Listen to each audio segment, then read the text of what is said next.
Hi, my name is Andy Boyle, and welcome to The Primer. This is a video how-to series on the Forensic Technology product line and some tips and tricks on how I think you can best use them to get the most efficient use out of them.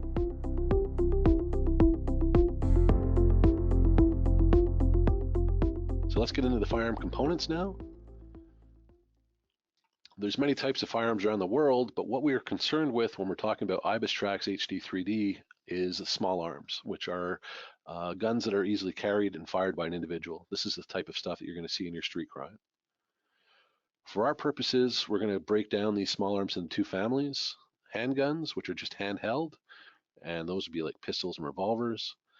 Long guns are shoulder supported there. They take both arms to hold, and you're going to want to prop that up against your shoulder to fire, or at least they're intended to.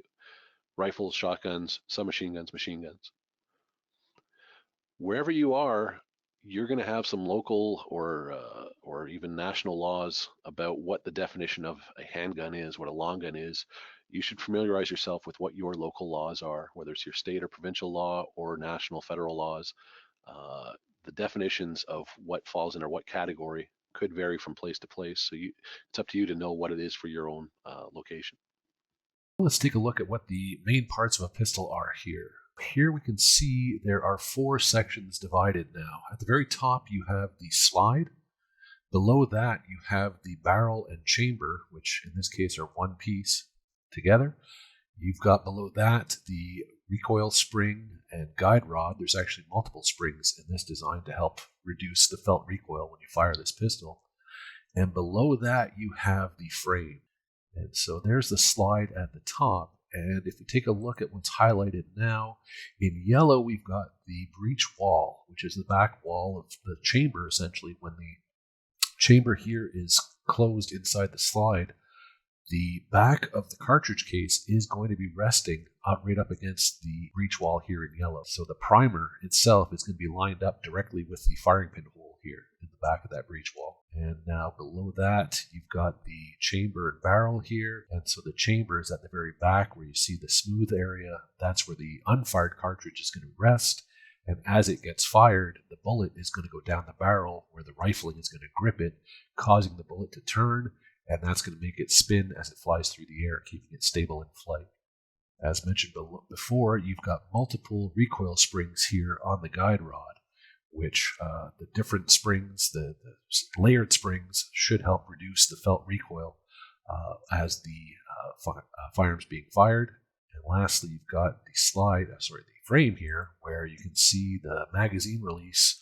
So you press the button to release the magazine, and that will drop the magazine out. And so here you've got a block that is going to keep the firing pin from moving. Now the firing pin here, you see the nose of the firing pin highlighted there, but now this firing pin is spring-loaded as opposed to a firing pin that is struck by an external hammer. And so when the firing pin is spring-loaded and the spring tension on the firing pin launches it forward to strike the primer, that is called a striker. And behind that, you've got the ejector, which is sitting out as a prong there that is waiting to strike the edge of the cartridge case to eject it out the side of the firearm. And we'll see that during the firing sequence itself. There's a guide rod going in. Firearm is fully assembled now. And here is the process for firing the pistol. As you pull the trigger, the striker strikes the primer, and that causes a spark to go into the powder reservoir.